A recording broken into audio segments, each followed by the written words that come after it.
இந்த ஆராதனை வேலையில இயேசப்பா எங்களை பலத்தோட கொண்டு வந்த கிருபைக்காக ஸ்தோத்திரம் ஏறெடுக்கிற இயேசப்பா. இதை போய் நீங்க சொன்னது போல எங்க 2-3 பேரை வந்து ஒரே மனதோட ஜெபிக்கிறாங்க, அங்க நான் வாசம் செய்வேன் என்று சொன்ன தேவன். அதே போல இயேசப்பா எங்க விசுவாசத்தோட நம்பிக்கையோட இந்த ஆராதனை வேலையில எங்களை பலப்படுத்துங்க இயேசப்பா. நாங்க ஒன்றுமில்லாம உண்மையா இருந்தாலும் ஆண்டவரே எங்களுடைய ஆராதனை உங்களை பரலோக ராஜ்யத்துல எட்டப்படட்டும் ஆண்டவரே. எங்களுடைய ஆராதனை ஒரு உயிர் இருக்கட்டும் இயேசப்பா. இந்த இயேசப்பா இந்த ஆராதனை வேலை யாரும் ஜெபிக்கிறாங்களோ ஏதோ பாடல் மூலமா எங்களோட கூட நீங்க பேசுங்க இயேசப்பா. நீர் பேசி பெரிய காரியம் செய்ததுக்கு போல நன்றி இயேசப்பா. நேரத்துல பெலனாயிருக்கிற தேவனுக்காக உமக்கு கொடான கொடி நன்றி இயேசப்பா. யெகோவா தேவனே உமக்கு நன்றி ஆண்டவரே. ஈசாக்கின் தேவனே உமக்கு நன்றி ஆண்டவரே. எங்களை கலது போல காப்பவரே உமக்கு நன்றி இயேசப்பா. எங்களுக்கு புது பலனை கொடுத்தவரே உமக்கு நன்றி இயேசப்பா. இயேசப்பா எங்களுக்கு உயிரை கொடுத்தவரே உமக்கு நன்றி இயேசப்பா. எங்க பாவங்களை மன்னித்தவரே உமக்கு நன்றி நன்றி இயேசப்பா. நன்றி ஆண்டவரே. 1000 கோடிகள் நன்றிகள் சொன்னாலும் பத்தாது ஆண்டவரே. இயேசப்பா இந்த வேளையில ஆண்டவரே எங்களுக்கு இருக்கிற பிரச்சனைகள் ஆண்டவரே எங்களுக்கு இருக்கிற கஷ்டங்கள் கடன் தொல்லைகள் இயேசுவின் நாமத்தினால மாற நீங்க உதவி செய்யுங்க இயேசப்பா. ஒரு மனதோடு உங்களை ஆராதிங்க, எங்களுக்கு பலனை கொடுங்க ஆண்டவரே. நீர் அப்படியா செய்ய போற கிருபைக்காக உமக்கு கொடான கொடி நன்றி ஸ்தோத்திரம் ஏறெடுக்கிறோம் இயேசப்பா. ஸ்தோத்திரம் ஸ்தோத்திரம். எல்லா தேவனுக்காக ஸ்தோத்திரம் சொல்லுவோம். ராஜாவே உமக்கு ஸ்தோத்திரம். யெகோவா தேவனே உமக்கு ஸ்தோத்திரம் ஸ்தோத்திரம் ஸ்தோத்திரம் இயேசப்பா. ஸ்தோத்திரம் ஸ்தோத்திரம்.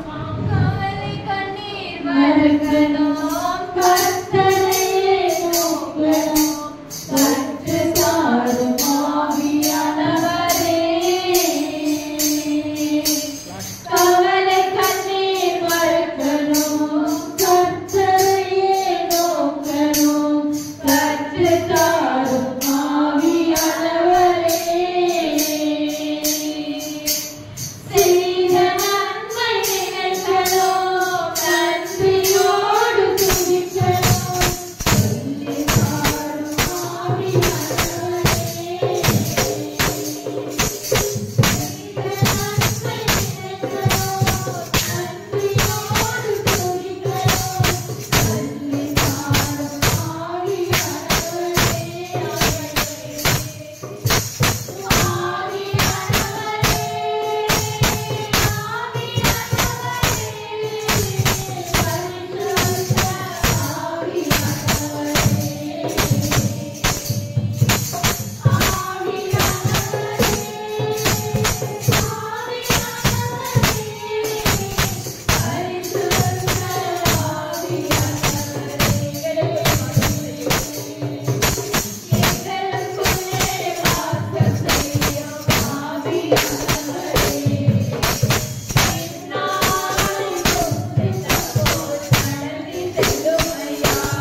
செல்லுங்க தகப்பனே.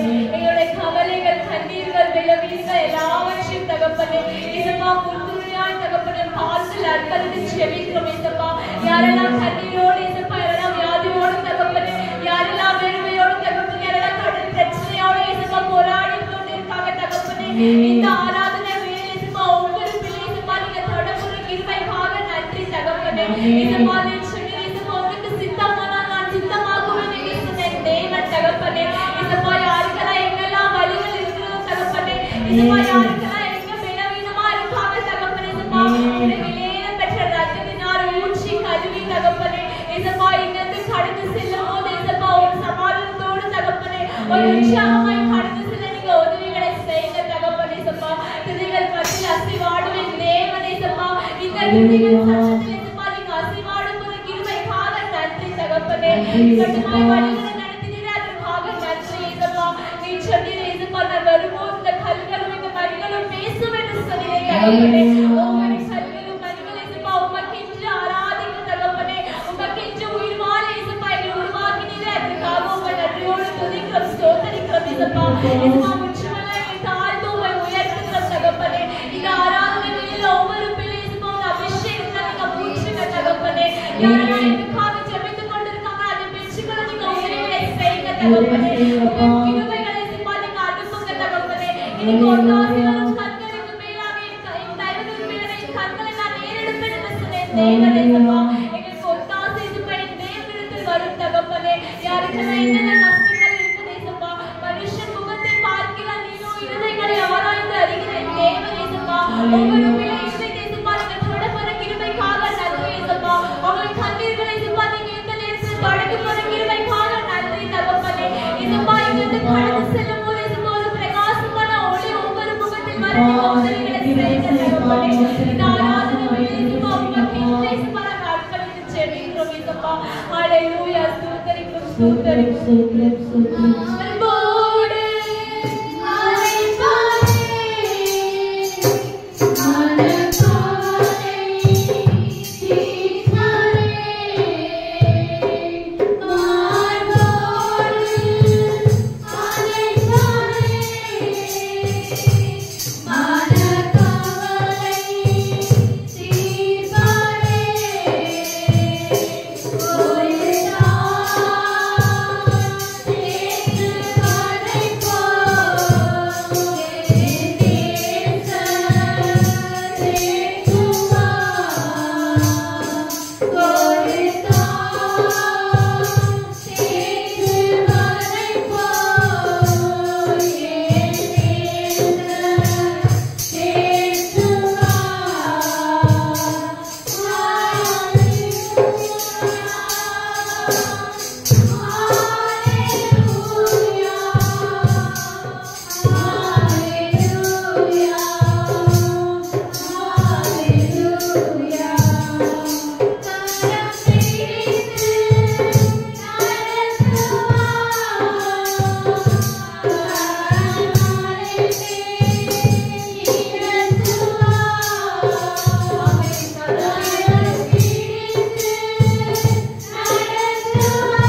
எங்களை கரம் பிடித்து கண்மணி போல நிற்க வைக்கும் தெய்வனும் நீர் ஆண்டவரே. உமக்காக எங்களை கண்மணி போல காத்து வரும் தெய்வம் நீங்க ஆண்டவரே. எதற்காக உமக்கு நன்றி ஏசப்பா. இது ஆண்டவரே இந்த சபைக்காக நாங்க ஒரு மனதோடு நாங்க ஜெபிக்கிற ஆண்டவரே. இந்த சபையோட நீங்க கண்ணோக்கி பாருங்க ஆண்டவரே. இந்த சபையில ஏசப்பா எல்லா உறுப்புகளும் எல்லா சாத்தான அந்தகார சக்திகளும் இயேசுவின் நாமத்தினால போக நீங்க உதவி செய்யுங்க ஆண்டவரே. இது கர்த்தரோட தேசம், இது கர்த்தரோட ஆலயம் ஆண்டவரே. பிசாசானத்தோட எந்த அதிகாரமும் இல்லை ஏசப்பா. எங்க பிசாசான கடிந்து ஜெபிக்கிற ஆண்டவரே. எங்க ஜெப பரலோக ராஜ்யத்தில் எட்டப்படட்டும் ஆண்டவரே. ஏசப்பா இந்த சபையில இருக்கிற எல்லா சிறு பிள்ளைகளை ஆசீர்வதிக்கிறோம் ஏசப்பா. சிறு பிள்ளைகள் என்னிடத்தில் வர செய்வது தடை செய்யாது என்று சொன்ன தெய்வம் ஆண்டவரே. ஒரு சிறு பிள்ளைகளை ஆசீர்வதிங்க ஏசப்பா. அவங்களுக்கு சுகபல ஜீவனத்தை கொடுங்க ஆண்டவரே. ஏசப்பா அவங்க படிக்கும் போது நல்ல ஞானத்தை கொடுங்க ஏசப்பா. ஏசப்பா அவங்க படிச்சு முடிந்து அடுத்த கிளாஸுக்கு போகும்போது ஒரு நல்ல தெளிவை கொடுங்க ஆண்டவரே. நல்ல ஞானத்தை கொடுங்க ஏசப்பா. இங்க இருக்கிற வாலிப பிள்ளைகளுக்காக ஜெபிக்கிறோம் ஆண்டவரே. எங்களுக்காக நாங்க ஜெபிக்கிறோம் ஏசப்பா. நாங்க இன்னும் ஆவியில வளர நீங்க உதவி செய்யுங்க ஏசப்பா. வாலிப பிள்ளைகள் ஒவ்வொருத்தரும் ஏசப்பா பரிசுத்தமா நீங்க உதவி செய்யுங்க ஏசப்பா. பரிசுத்தவான்கள் பரிசுத்தமாகட்டும் என்று சொன்ன தேவன். நாங்க இன்னும் பரிசுத்தமா இருக்க நீங்க உதவி செய்யுங்க. ஆவியில நிரம்பி கர்த்தருடைய வார்த்தைகளை நாட நீங்க உதவி செய்யுங்க ஆண்டவரே. வீணாம் இருந்த வார்த்தைகள் பேசாதபடி ஏசப்பா. இயேசுவின் வார்த்தைகளை பேச இயேசு குறித்து நாங்க சிந்திக்க நீங்க உதவி செய்யுங்க. எங்களுக்காக மரித்த தேவனை நாங்க நினைவு கூறுங்க. ஒவ்வொரு வாலிப பிள்ளைகளை நீங்க மனம் திரும்ப வைங்க ஆண்டவரே. ஏசப்பா எந்த பாவமான காரியத்துக்குள்ள போகாதபடி ஏசப்பா. தாவீதுக்கு போட்ட மூச்சு வெளியிடத்தை எங்களுக்காக நீங்க போடுங்க ஆண்டவரே. உங்க கருத்துக்குள்ள எங்களை வைத்துக் கொள்ளுங்க ஏசப்பா. நீ சொன்னது போல உங்களை உள்ள கையில நான் வரைந்திருக்கிறேன் சொன்னது போல ஏசப்பா. உங்களை கலங்க போல காப்பேன் என்று சொன்னது போல ஆண்டவரே. ஒவ்வொரு வாலிப பிள்ளைகளும் வேலைக்கு போயிட்டு வரும்போது காலேஜுக்கு போயிட்டு வரும்போது ஒரு ரத்த கோட்டைக்குள்ள மூடி மறைத்துக் கொள்ளுங்க ஏசப்பா. அதே போல ஏசப்பா வயதானவர்களும் உங்க கருத்துல ஒப்பு கொடுக்கிற ஏசப்பா. மகிழரும் கருத்துல ஒப்பு கொடுக்கிற ஏசப்பா. அங்கலவங்க கருத்துல ஒப்பு கொடுக்கிற ஏசப்பா. எல்லாரும் ஒரு மனதான் கர்த்தருக்குள்ளாய் வளர நீங்க உதவி செய்யுங்க ஆண்டவரே. உங்களுக்குள்ளாய் இருக்க நீங்க உதவி செய்யுங்க, உதவி செய்யுங்க. நீர் அப்படியே இந்த சபையை நீங்க கட்டு போற கிருபைக்காக உமக்கு நன்றி ஏசப்பா. ஏசப்பா இதுக்கு அநேக கடன் தர இருக்கும் ஏசப்பா. நீ சொன்ன நீயும் கடன் வாங்க மாட்டேன் கடன் கொடுப்பா என்று சொன்ன தெய்வனே ஏசப்பா.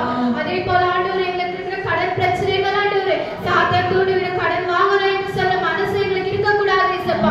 கடன் இல்லாத எங்களுக்கு ஒரு வாழ்க்கை கொடுங்க ஏசப்பா. யாரெல்லாம் இன்னும் கஷ்ட வியாதியோட இருக்கிறாங்களே ஏசப்பா நீங்க உதவி செய்யுங்க ஏசப்பா. நீரோ இதயத்தை பாக்குற தெய்வம் ஆண்டவரே. எந்த கலக்கங்கள் இருந்தாலும் ஏசப்பா, எந்த வியாதிகள் இருந்தாலும் இயேசுவின் நாமத்தினால நீங்க எடுத்து போடுங்க ஏசப்பா. நீர் அப்படியே செய்து எங்கள் மேல நீங்க அக்கினியா அபிஷேகத்தை இந்த சபையை நீங்க கொண்டு வந்திருக்கிறமைக்காக உமக்கு நன்றி ஏசப்பா. இன்னும் நீங்க ஆவியில வளர நீங்க உதவி செய்யுங்க. நீர் அப்படியே செய்ய போற கிருபைக்காக உமக்கு நன்றி நன்றி நன்றி நன்றி நன்றி ஏசப்பா. ராஜாவின்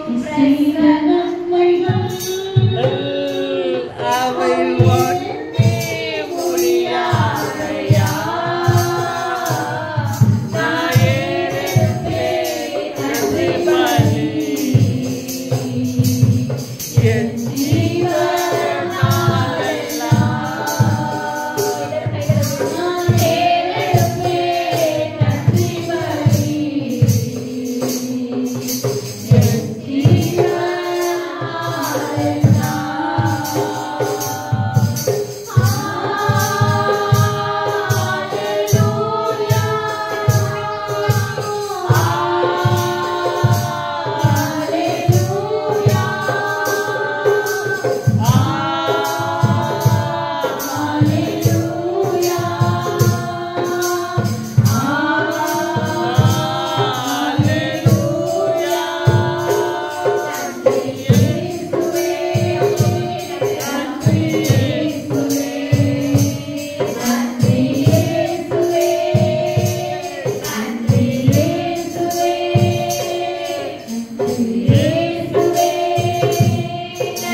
இதோ இசப்பா இன்னைக்கு இசப்பா நாங்கள் எடுக்க போற ராபோதத்தை உன் கருத்தில் வைத்து செபிக்கிறோம் தகப்பனே. அபாத்திரமாய் தொடாதபடிக்கு இசப்பா இந்த ஆராதனை வேலை இசப்பா நீங்க ஒருத்தரையும் பரிசுத்தப்படுத்தினீங்கன்னு சொல்லி நாங்கள் விசுவாசிக்கிறோம் இசப்பா. இன்னைக்கு வைத்த இசப்பா எங்களை மன்னாவை நீங்க ஆசீர்வதிங்க இசப்பா. அதை கேட்டு நாங்கள் வருது விடாதபடிக்கு இசப்பா அதை கட்சிகள பிள்ளையா நீங்க மாற்றுங்க இசப்பா. பிறருக்கு நாங்கள் சொல்லுகிற பாக்கியத்தை எங்களுக்கு கொடுங்க தகப்பா இசப்பா. இசப்பா இசப்பா சொல்லுகிற ஒவ்வொரு வார்த்தையும் தகப்பனே உங்களுக்கு ஒப்பா இருக்கிற தகப்பனே நீங்க பேசுங்க தகப்பனே. பரிசுத்த ஆவியானவர் இசப்பா நீங்க பேச போற கிருபைக்காக நன்றி தகப்பனே. மறைமுகமான இசப்பா அநேக காரியங்களை கற்றுக்கொண்டு தகப்பனே இந்த உலகத்தை ஜெயிக்க நீங்க உதவிகளை செய்யுங்க தகப்பனே. யாரெல்லாம் அடை தடைப்பட்டிருக்காங்க தகப்பனே ஒவ்வொரு பிள்ளை இசப்பா நீங்க சீக்கிரமாய் கொண்டு வாருங்க தகப்பனே. இசப்பா இதோதனமா இருக்காதபடிக்கு இசப்பா ஒரு ராஜ்யத்திலேயே நீங்க உதவி செய்யுங்க இசப்பா. இசப்பா நிச்சயம் இசப்பா எனக்காக ஒரு மனிதன் கொடுத்து பாரு என்று சொன்னீங்க இசப்பா. யாரெல்லாம் உங்களுக்காக கொடுக்குறாங்க இசப்பா அந்த பிள்ளைகளை நீங்க கண்ணோக்கி பாருங்க இசப்பா. நீங்க கடந்து செல்லும் போது இசப்பா ஒரு தெய்வ சமாதானம் ஒவ்வொரு பிள்ளைக்கும் வர நீங்க உதவி செய்யுங்க தகப்பனே. அடுத்த வாரம் வரும்போது இசப்பா ஒரு புது உற்சாகத்தோடு இசப்பா ஒரு புது அற்புதத்தோடு தகப்பனே சமாதானத்தோடு வர நீங்க உதவி செய்யுங்க தகப்பனே. எல்லாவித துதி கண்ண மகிமை ஒவ்வொருக்கே செலுத்துகிறேன் இயேசுவின் நாமத்தில் பிதாவே ஆமென். அந்த எல்லா தலைகளை தாழ்த்தி நாம் ஜெபிப்போம். பரிசுத்தமுள்ள ஆண்டவரே நன்மையான இந்த காலவேளைக்காய் இந்த ஒரு நாளுக்காய் நாங்கள் துதிக்கிற ஸ்தோத்திரிக்கிறோம். கர்த்தர் நல்லவர் என்பதை ருசித்துப்பார்கள். அவர் மேல் நம்பிக்கையாக இருக்கிற மனுஷன் பாக்கியவான். ஆண்டவரே இந்த நாளில் 4 மாதங்கள் எங்களை கண்மணி போல பாதுகாத்து இந்த 5வது மாதம் முதல் வாரத்தில் எங்களை கொண்டு வந்து அழைக்கப்பட்ட அநேக திருப்பிக்கப்பட்ட ஒரு சில லட்சம் தேவன் கர்த்தர் ஆண்டவரே இந்த மாசத்துல எங்களுக்கு ஒரு வாக்குத்தத்தத்தை கொடுத்திருக்கிறேன். அந்த வாக்குத்தத்தத்தின் பிரகாரமாக ஆண்டவரே இந்த மாசத்துல எல்லாம் எங்களுக்கு ஒரு ஆசீர்வதிக்க போத கிருபைக்காய் நன்றி செலுத்துகிறோம். ஆண்டவரே பல தலைப்பட்ட பிள்ளைகளுக்கு ஆட்சேபிக்கிறோம், வந்திருக்கிற பிள்ளைகளுக்கு ஆட்சேபிக்கிறோம். கர்த்தர் பெரிய காரியங்கள் செய்யுங்க, ஆசீர்வதிக்க மகிழ்ப்படுத்துங்க. பேசுகிற தாசனை மறைத்து மறைப்பொருளை வெளிப்படுத்துங்க, ஆசீர்வதிக்க மகிழ்ப்படுத்துங்க. இயேசு கிறிஸ்துவின் வேண்டிகளுக்கு நிச்சயம் நல்ல பிதாவே ஆமென். ஹல்லேலூயா. இயேசு கிறிஸ்து நாமத்தில் உங்களை யாரும் மீண்டும் ஒரு தடவை நான் உங்களை வாழ்த்து வரவேற்கிறேன். இந்த மாசத்தில் ஆண்டவர் எனக்கு ஒரு வாக்குத்தத்தம் கொடுப்பார். சங்கீதம் 5ஆம் அதிகாரம் கடைசி வசனம். அந்த வசனத்தை வாசித்துட்டு நம்ம தேவனை செய்யலாம்.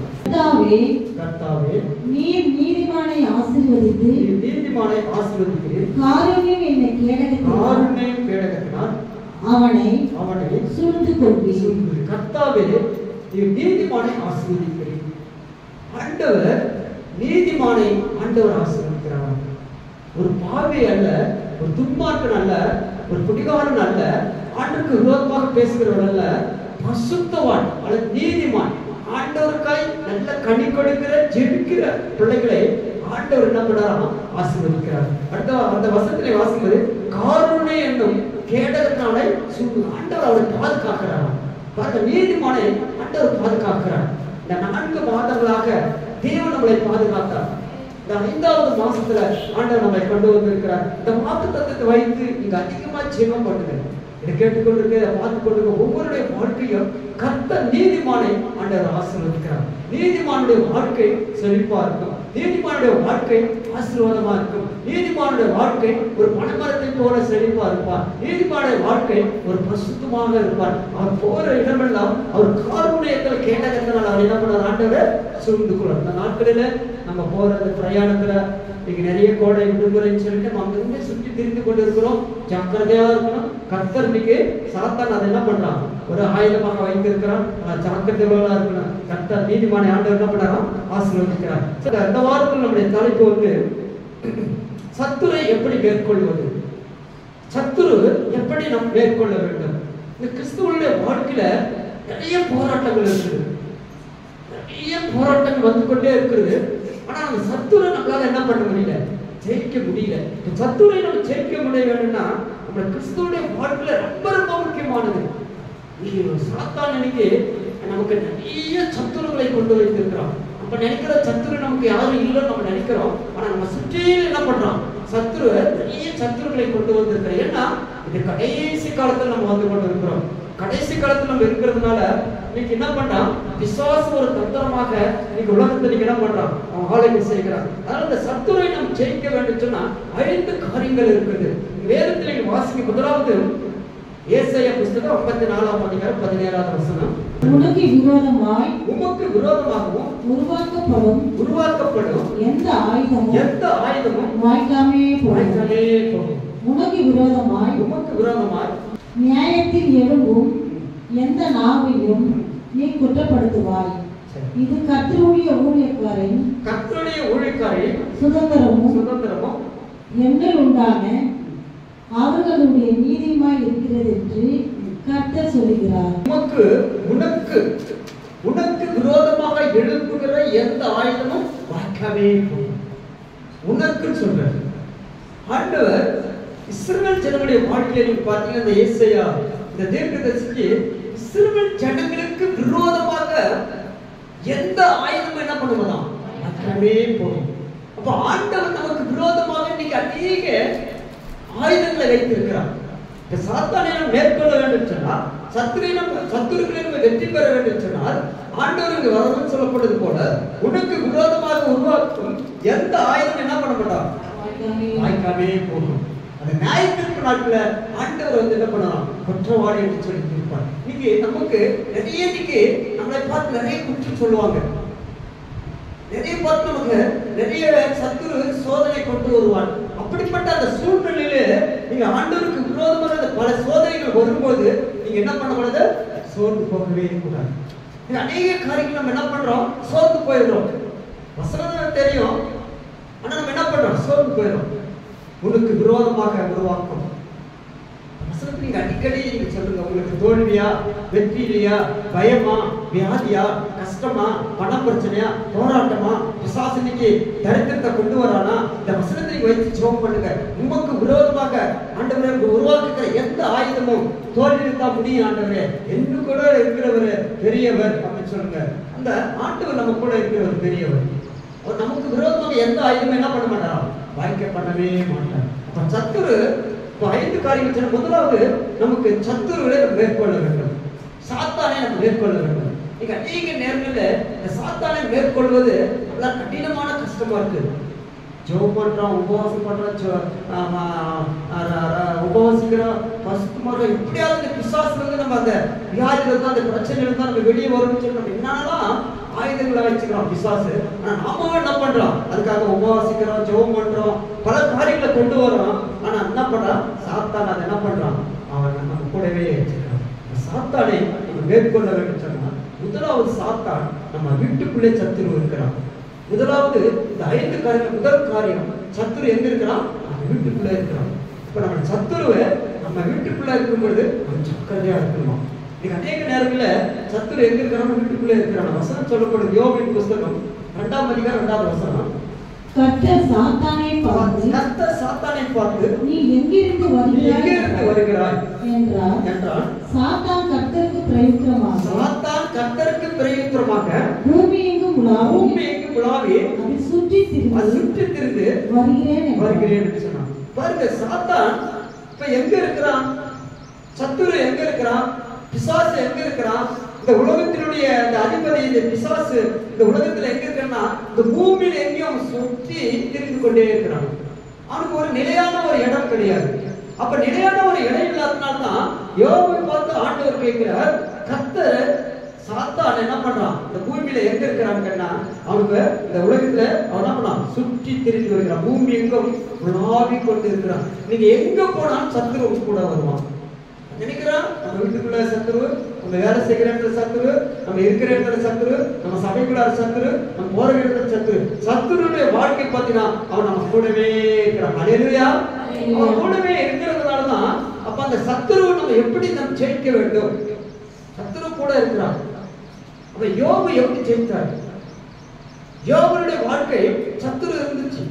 சாத்தான் வந்தான், அவன் குடும்பத்தை அழித்தான், பிள்ளைகளை அழித்தான், அவனுக்கு இருந்த எல்லா சொத்துக்களை அழித்தான், அவனுக்கு இருந்த எல்லா மிருகத்தையும், அவனுக்கு இருந்த எல்லா ஒட்டகத்தையும் அவன் அழித்து போட்டான். ஆனா சத்துரு அழிக்கும் பொழுது சாத்தான் யோபு என்ன செஞ்சார்? யோபுடைய வாழ்க்கையில அவர் என்ன பண்ணார்? சத்துரு வந்து பின்வாங்கி போனாரா, இல்ல சோர்ந்து போனாரா, அல்லது வேண்டாம் ஐயோ இந்த உலகமே வேண்டாம் ஒரு தற்கொலைக்கு போனாரா, அவ்வளவுதான் இன்னைக்கு முடிஞ்சு போச்சு என்னுடைய கதை எண்டாகி போச்சு அவ்வளவுதான் சொல்லி நீங்க மரணத்துக்கு போனாரு? இல்ல இல்ல, சாத்தானை எதிர்த்து நின்றார். ஒரே ஒரு ஆயுதம் தான், வாசிங்க யோபின் புத்தகத்துல 1வது வசனத்தை வாசிங்க. ஊஸ் தேசத்திலே யோபு என்னும் பேர் கொண்ட ஒரு மனுஷன் இருந்தான். அந்த மனுஷன் உத்தமனும் சன்மார்க்கனும் தேவனுக்கு பயந்தவனும் பொல்லாப்புக்கு விலகுமாய் இருந்தான். அவன் வீட்டுக்குள்ள சத்துரு, அவனுடைய மனைவி பிள்ளைகள், குடும்பத்துல சத்துரு வந்துட்டான், தன்னுடைய ராஜ்யத்துல சத்துரு வந்துட்டான், ராஜாவாக இருக்கிறான். அப்படிப்பட்ட அந்த சத்துரு வருகிற நேரத்துல அந்த சத்துரை நம்ம ஜெயிக்க வேண்டும் சொன்னால் அவர் என்ன பண்ணாருன்னு சொன்னார், அந்த சத்துரு இருந்து வெற்றி பெற வேண்டும் சொன்னார். அப்ப ஆண்டவருக்கு அவருடைய பார்வையில் அவர் எப்படிப்பட்டவனாக இருந்தார் சொன்னார். அந்த ஊஸ் தேசத்திலே அவன் பேர் கொண்ட ஒரு மனுஷன் இருந்தான். அந்த மனுஷன் உத்தமனும் சன்மார்க்கனும் பொல்லாப்புக்கு விலகுறவனும் கர்த்தருக்கு பயப்படுவான். தேவனுக்கு பயப்படுற மனுஷன். இன்னைக்கு எத்தனை குடும்பங்கள்ல கர்த்தருக்கு பயப்படுறோம்? இன்னைக்கு எத்தனை குடும்பங்கள்ல கர்த்தருக்கு பயப்படுறோம்? எத்தனை குடும்பங்கள்ல இன்னைக்கு நம்ம கர்த்தருக்கு பயப்படுறோம்? எத்தனை குடும்பத்துல இன்னைக்கு கர்த்தருக்கு பயந்து வாழ்றாங்க? யோபு ஒரு பக்தர், அந்த மனுஷனுடைய வாழ்க்கை பார்த்தீங்கன்னா அவன் உத்தமனும் சன்மார்க்கனும் தேவனுக்கு பயந்த ஒரு மனிதன். தேவனுக்கு பயந்த ஒரு மனிதனாக இருந்ததுனால தான் கர்த்தர் அவன் என்ன பண்ண ஆண்டவர் ஆசீர்வதித்தார். இன்னைக்கு நம்ம இந்த சத்துருக்கு வரும் பொழுது நம்ம என்ன பண்ணோம்? ஜாக்கிரதையா இருக்கணும். யோபு என்ன பண்ணாருன்னா அவர் முதல் அளவு கூட பாவம் செய்யவில்லை என்று சொல்லப்பட்டது. இவ்வளவு பெரிய சோதனை வந்துச்சு, இவ்வளவு பெரிய சத்துரு வந்து சாத்தான் வந்து எல்லாத்தையும் அழித்து போட்டுட்டான். அவனுக்கு இருந்த எல்லா காளைப்படைகளும் எல்லா குதிரைப்படைகளும் ஏழைப்படைகளும் அவனுக்கு எவ்வளவு இருந்துச்சோ எல்லாத்தையும் அழித்து போட்டு விட்டான். அவனுக்கு இருந்த எல்லாமே அழித்து போயிட்டது. ஒரே ஒரு காரணத்தை சொன்னார், நிர்வாணமாக வந்தோம், நிர்வாணமாக போனோம். கர்த்தர் கொடுத்தார், கர்த்தர் எடுத்துக்கொள்ளட்டும், கர்த்தருடைய நாமத்துக்கு ஸ்தோத்திரம். யோபு தேவனை பற்றி குறை சொல்லவில்லை. நீங்க எத்தனை குடும்பத்துல நீங்க நம்ம குறை சொல்லி கொண்டு இருக்கிறோம்? அவன் சரியில்லை, இவன் சரியில்லை, அவன் சரியில்லை, இவன் சரியில்லை, உலகத்துக்கு கொஞ்சம் கவலைப்பட்டுக் கொண்டிருக்கிறோம். யோபு அப்படி சொல்லவே இல்லை. சத்துரு வீட்டுக்குள்ள இருக்கும் பொழுது யாரை பற்றி என்ன பண்ணக்கூடாது? குறை சொல்லவே கூடாது. பூமி உலகை சுற்றி திரிந்து வருகிறார். யோபு என்ன பண்ணாரு? தன்னுடைய உத்தமத்திலே நிலையாக இருந்தார். அதான் கடைசியுடைய ஒரு வாழ்க்கை ஆசீர்வாதமா இருந்துச்சு. உத்தமத்தில் இருக்கணும், சன்மார்க்கனா இருக்கணும், தேவனுக்கு பயப்படுகிற ஒரு மனம். தேவனுக்கு பயப்படணும், மனுஷனுக்கு பயப்பட இல்லையோ கர்த்தருக்கு பயப்படணும். அவர் தான் உன்னை உண்டாக்கினார், அவர் தான் இந்த பூமிக்கு இந்த உலகத்துக்கு உன்னை அனுப்பினார். இந்த உலகத்துல எவ்வளவு நாள் வாழ வேண்டும் சொல்லி அவருக்கு தான் தெரியும். தெய்வ பயம் இல்லாம இன்னைக்கு என்ன பண்றோம்? வாழ்ந்து கொண்டு இருக்கிறோம். கடைசி காலத்துல அப்படித்தான் இருக்கும். தெய்வ பயம் இல்லாம நீங்க வாழ்ந்து கொண்டு இருக்கிறோம். அந்த யோபு பாத்தீங்கன்னா அவன் வீட்டுக்குள்ள சத்துரு வந்த பிறகு அவர் என்ன பண்ணாரு? ஜெயித்தார். அதே போல நாம கூட வேத வசனத்தை வைத்து நாம் ஜெயிக்க வேண்டும். வசனம் சொல்ற மார்க்கு சுவிசேஷம் 4ஆம் அதிகாரம் 15வது வசனம். வசனத்தை கேட்ட உடனே சாத்தான் வந்து அவர்களுடைய இருதயங்களில் விதைக்கப்பட்ட வசனத்தை எடுத்து போடுகிறார். இவர்களோ வசனத்தை விதைக்கப்படுகிற வழியறியானவர்கள். வசனத்தை கேட்டவுடன், சத்தியத்தை கேட்டவுடன் ஆவிக்குரிய நண்பர்களோட இருக்கிறோம். ஆனா ஆவிக்குரிய நண்பர்களை விட்டு விலகின பிறகு நம்ம வாழ்க்கை எப்படி இருக்குது பாருங்க. வசனத்தை கேட்டவுடன் சத்துரு வந்தான், சாத்தான் வந்து அந்த இருதயத்தில் விதைக்கப்பட்ட வசனத்தை என்ன பண்றாமா? எடுத்து போடுகிறான். நம்ம இருதயத்தில் இருக்கிறத நல்லா ஜெபிக்கலாம்னு நம்ம நினைப்போம், ஆழத்துக்கு போலாம்னு நினைப்போம், பாட்டு பாடலாம்னு நினைப்போம், முழங்கால நிற்ப ஜெபிக்கணும், தேசத்துக்காக ஜெபிப்போம், அல்ல அழுண்டு போகிற குடும்பங்களுக்காக நம்ம ஜெபம் பண்ணணும்னு சொல்லி நம்ம வந்து நினைப்போம். ஆனா சாத்தான் வந்து என்ன பண்றான்? இருதயத்தில் விதைக்க சத்துரு நம்ம இருதயத்துக்குள்ள, குடும்பத்துக்குள்ள இருக்கிறார். ஜாக்கிரதையா இருக்கணும். உடனே வந்து எடுத்து போட்டோம். அது காரணம் யாரு? நம்ம தான். நம்ம ஸ்ட்ராங்கா இல்லை, நம்ம உறுதியா இல்லை. அதனாலதான் சாத்தான் வந்து என்ன பண்ற? வசனத்தை எடுத்து போடுற. அந்த வசனம் எப்படி பண்ணுதுன்னா வழி அறிக்கை ஸ்ட்ராங்கா இல்ல, அந்த அஸ்திபாரம் ஸ்ட்ராங்கா இல்ல. அந்த வசனத்துல நீங்க என்ன பண்ண? அந்த வசனம் உங்களை என்ன பண்ண? ஆளுக்கு செய்யல. அதோட வாக்குத்தத்தம் சொல்றோம். அந்த வாக்குத்தத்தத்தை வச்சு எத்தனை பேர் இன்னைக்கு நம்ம ஜெபிக்கிறோம்? கஷ்டம் வந்த பிறகு நம்ம ஜெபிக்க கூடாது, வியாதி வந்த பிறகு எப்பொழுதும் நன்மையை அனுபவித்தவர்கள் தீமையும் அனுபவிக்க வேண்டும். அதுதான் வசனம் சொல்லப்பட்டது. ஒரு காலத்துல நன்மையா இருந்தோம், ஒரு காலத்துல தீமையா இருந்தோம். அதை பத்தி நம்ம என்ன பண்ணக்கூடாது? கலக்கப்படவே கூடாது. நீங்க அந்த வசனத்தை விதைக்கிறோம், அந்த சத்தியத்தை கேட்கிறோம், நம்ம இருதயத்துல அது வேறு கொண்டு இருக்கிறார். வேறு இல்லாம இருக்கிறது. வழி அறிக்க போல விதைய போல, கற்பாரு மேல விதைய போல, அல்லது முள்ளுள்ள இருக்கிற விதையை போல அந்த விதையானது என்ன பண்ணுது? கருகி செத்து போயிடுது. நீ ஒரு நாளைக்கு கருகி என்ன பண்ணுவ? நரகத்துக்கு போயிடுது. ஆண்டவருடைய வசனத்தை கேட்டு கீழ்ப்படியாக இருக்கிறது. அதாவது சத்துரு உங்களை வீட்டுக்குள்ள இருக்கும்போது இந்த ஜாக்கிரதையா இருக்கணும். வசனம் அப்படித்தான் சொல்றது. லூக்கா 22ஆம் அதிகாரம் 3ஆம் வசனம் படி, அப்போது 12 ஒருவனாகிய இஸ்கரியோத்து என்னும் மறுபேர் கொண்ட யூதாசுக்கு சாத்தான் புகுந்தான். பாருங்க, சாத்தான் புகுந்தான். பாருங்க, நீங்க 12 சீசன் ஒரு சீசன் யூதாஸ் ஆண்டவருடைய பிள்ளை தான், ரட்சிக்கப்பட்ட பிள்ளை தான், மனதிற்குள்ள பிள்ளை தான், ஆண்டவரோடு கூட இருந்தவன் தான், ஆண்டவரோட ஊழியம் செய்தவன் தான். ஆண்டவருடைய எல்லா காரியத்தையும் எல்லா பணப்படுத்தும் கையில தான் இருந்துச்சு. ஆண்டவருக்காக தன் ஜீவனை கொடுக்க ஆயத்தமா இருந்தான். ஆண்டவர் தேடி தேடி இரவும் பகலும் செவ் பண்ணி இவன் யூதாஸ் கண்டிப்பா நல்லவனா இருப்பான்னு சொல்லிட்டு ஆண்டவர் தேர்ந்தெடுத்தார். அப்படிப்பட்ட யூதாசுடைய அவனுக்குள்ள என்ன போதுதான் சாத்தான் புகுந்த உடனே அவனுடைய எண்ணங்கள் எல்லாம் மாறி போச்சு. அவனுடைய எண்ணங்கள் அவனுடைய நினைக்கிறதெல்லாம் மாறி போச்சு. அவன் ஜெபம் பண்றது விட்டுட்டான், ஆலயத்தை போறதுக்கு விட்டுட்டான், எல்லாத்தையும் விட்டுட்டான். அவனுடைய நோக்கம்னா எப்படியாவது ஆண்டவரை காட்டி கொடுக்கணும், எப்படியாவது அந்த காசை சம்பாதிக்கணும். அதைத்தான் அவன் வகை தேடினான். எப்போ காட்டிக்கணும். அவன் அது மேலதான் நோக்கமா இருந்தான். இது அநேக ஜனங்க அப்படித்தான் இருக்கிறாங்க. பணத்து மேல நோக்கம், பொருள்கள் மேல நோக்கம், இந்த உலகத்து மேல நோக்கம், அதெல்லாம் ஒரு நாளைக்கு அழிஞ்சு போயிடும். அந்த சாத்தான் என்ன பண்ணான்? அவனுக்குள்ள புகுத்தான். சாத்தானை நம்ம மேற்கொள்ள வேண்டும் சொன்னா இந்த 11 சீசன்ல எழுதுனாங்க சுத்தமா. இந்த 12 சீசன்ல ஒரு சீசன் என்ன பண்ணா? சாத்தான் புகுந்தான், விழுந்து போயிட்டான்னு சொல்லி பார்க்கணும். இன்னைக்கு நம்முடைய வாழ்க்கையும் சரி, சாத்தானை மேற்கொள்ளும் போது ஜாக்கிரதையா இருக்கணும். லூக்கா சுவிசேஷம் 13ஆம் அதிகாரம் 16ஆம் வசனத்தை வாசிக்கினா, சாத்தான் 18 வருஷமாய் கட்டியிருந்த ஆபிரகாம் குமாரனாகிய இவளை ஓய்வு நாளை இந்த கட்டிலிருந்து அவிழ்த்து விட வேண்டியது இல்லையா? 18 வருஷம் நிறைய செய்வினை கட்டுகள், மாந்திரிக கட்டுகள், நிறைய கட்டுகள் சாத்தானுக்கு நீங்க வளமை உண்டு. அதனால ஒரு நாளைக்கு விழுந்து போயிடுவாங்க. நீங்க எத்தனை குடும்பங்களை கட்டி வைக்கப்பட்டிருக்குது? நிறைய ஸ்டோரி நீங்க சொல்லிட்டே இருக்கலாம். சாத்தான் இன்னைக்கு என்ன பண்றான்? கட்டி வச்சிருக்கிறான். இந்த கட்டிலிருந்து நம்ம வெளியே வரணும். எப்படின்னா ஒரு யோகை போல தேவனுக்கு பயந்தவனா, ஒரு நீதிமானா, உத்தமனா இருக்கணும். கர்த்தருக்கு பயப்படணும். அப்பதான் வெளியே வர முடியும். நீ பரிசுத்தம் இல்லாமல் கர்த்தரை ஒரு பொழுதும் உன்னால என்ன பண்ண முடியாது? தரிசிக்க முடியாது. இங்க 18 வருஷமாக அங்க ஒரு ஆவி கட்டி வச்சிருக்கு. இயேசு கிறிஸ்து குணமாக்குற 11ஆவது வசனத்துல நீங்க வாசிக்கினா, அந்த ஆவி என்னாச்சா? பலவீனப்பட்டுச்சு. அந்த ஆவி என்ன பண்ண? குற்றப்பட்டுச்சு. அந்த ஆவி என்ன பண்ண? வெளியே போக முடியல. அது படிக்க 11ஆவது வசனம். அப்பொழுது 18 வருஷமாய் பலவீனப்படுத்தும் ஆவி கொண்ட ஒரு ஸ்திரீ அங்கே இருந்தாள். அவள் எவ்வளவு நிம்மர முடியாத இருந்தாள். அந்த அளவுக்கு நீங்க சாத்தான் நீங்க அநேக குடும்பங்களை கட்டி வைத்திருக்கிறான். குடும்பத்துல நான் சொல்றேன், சத்துரு நம்ம வீட்டுக்குள்ளே தான் இருக்கிறான். நீங்க குடும்பத்துல எத்தனை பேர் நீங்க ஜெபிக்கிறோம்? எத்தனை பேர் நீங்க குடும்பத்தோட கூட நம்ம ஆலயத்துக்கு வருகிறோம்? ஆண்டவர் கட்டுவாரு. சாத்தான் ஒரு கட்டு வைக்கிறார். சபைக்கு போவாது, வசனத்தை கேட்காது. ஏன் போற? 18 வருஷமா கட்டு வைத்திருக்கார். இயேசு கிறிஸ்து விடுதலை கொடுத்தார். ஹல்லேலூயா. ஆண்டவர் 18 வருஷமாக இருந்தார். 18 வருஷமா உடைய வாழ்க்கையில தோல்வி இருக்கலாம். 18 வருஷமாக நீ தோல்வி அடைந்து கொண்டிருக்கலாம். ஆனா ஆண்டவர் உடைய வாழ்க்கையில வந்த பிறகு ஆண்டவர் உனக்கு என்ன கொடுக்கிறாரு? அந்த கட்டை அவிழ்க்கிறார். இன்னைக்கு நம்ம அப்படி இருக்கிறோமா? இன்னைக்கு நம்ம அந்த கட்டுக்குள்ளே சிக்கி கொண்டு இருக்கிறோமா? அந்த கட்டுலேருந்து நம்ம வெளியே வரணுமா? நம்ம ஆராய்ந்து பாருங்க.